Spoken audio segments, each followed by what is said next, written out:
Sampurasun Kasadayana. Kesempatan ini saya ingin coba bahas ciri-ciri atau tanda-tanda kemunculan Satria Piningit dan alasannya gitu.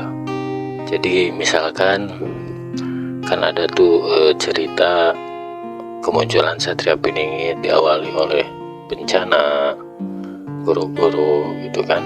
Nah, kenapa harus ada hal tersebut baru Satria Piningit muncul? Nah, jadi di pembahasan ini saya ingin membahas alasannya kenapa ada sesuatu ketika Satria Piningit muncul gitu. Ditonton saja.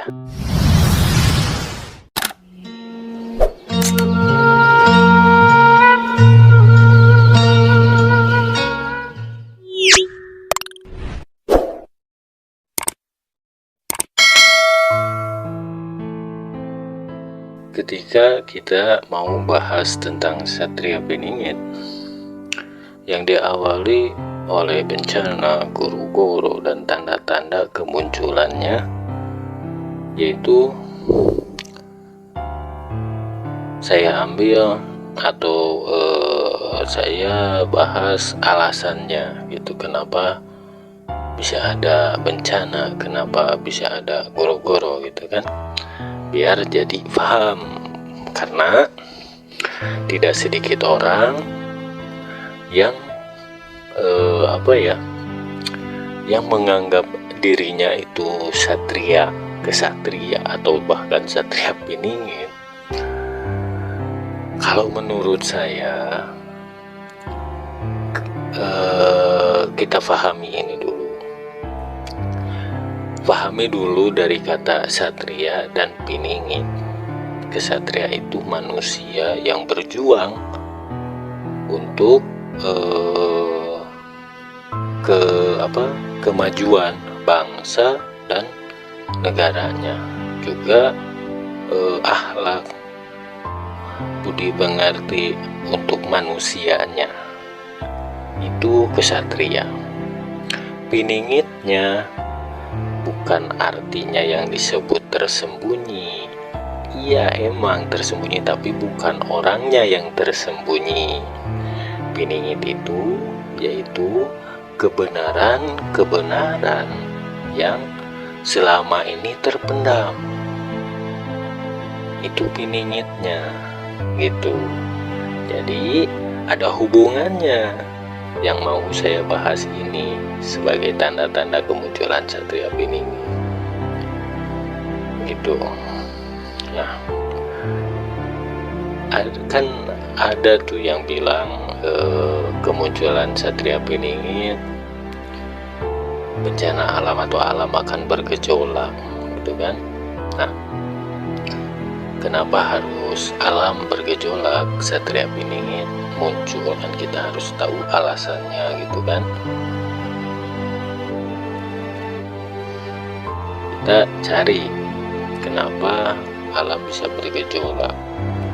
Bukankah ketika alam ini bergejolak, itu kan suatu tanda akan kesalahan setiap manusia yang harus di kehidupan ini kita perbaiki sebagai manusia gitu kan. Nah, ketika alam ini bergejolak, yang tadi bilang Satria Piningit muncul diawali dengan alam bergejolak.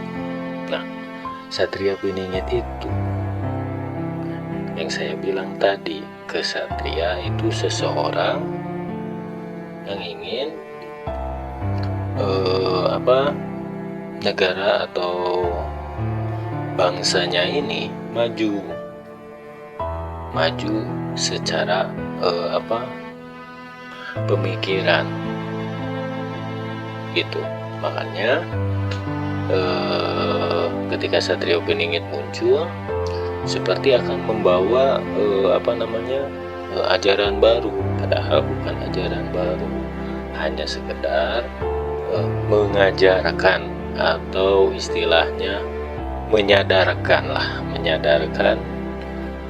bahwa di bangsa Nusantara ini dahulu tuh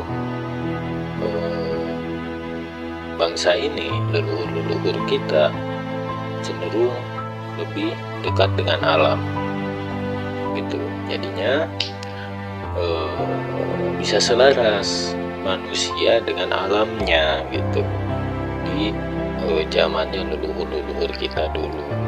Nah, Satria Piningit ini muncul dan menerangkan, menjelaskan bahwa ketika sesuatu terjadi itu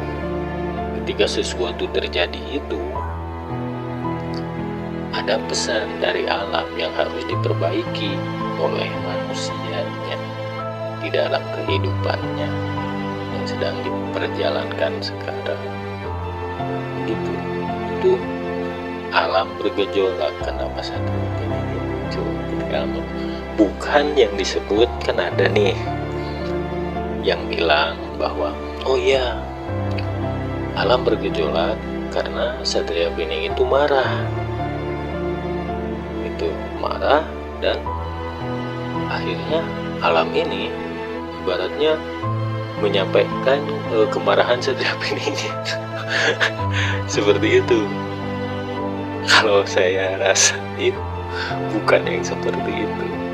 Justru Satria Piningit itu menjelaskan, kasih tahu agar alam ini tidak bergejolak, kita hidup harus seperti apa. Begitu. Itu Satria Piningitnya ini, yaitu petunjuk kita hidup harus seperti apa. Itu Piningitnya. Karena ya manusia kan tidak tahu harus seperti apa. Bahkan ketika menanggulangi atau membaca bencana, gitu kan, membaca bencana yang dibilang dari 4 unsur alam itu, angin, air, api, bumi, gitu kan. Ada bencana banjir, air itu tentang kehidupan kita. Di kehidupan ini harus begini agar si air ini tidak bergejolak. Bumi kita hidup harus begini agar bumi ini tetap tenang gitu. Seperti angin juga sama gitu kan. Itu melalui, kalau angin itu menunjukkan kan tentang ilmu, air tentang kehidupan gitu kan, bumi tentang keseimbangan itu. Kalau api yaitu hawa nafsu kita di dalam kehidupan ini yang harus diperbaiki. Misalkan ada kebakaran atau apa, itu harus kita pahami kehidupan ini kita harus gimana. Atau kita menemukan cuaca yang sangat panas, bukan selalu harus kebakaran ketika api itu muncul. Nah, disinkronkan dengan 4 unsur alam. 4 unsur alam itu kan simbol-simbolnya apa? Misalkan angin itu untuk ilmu, air untuk kehidupan karena kahuripan. Terus bumi tempat kita berpijak agar kita bisa berdiri di atas bumi, kita harus seimbang. Berarti tentang keseimbangan agar bumi ini tidak bergoyang gitu, tidak goyah seperti itu.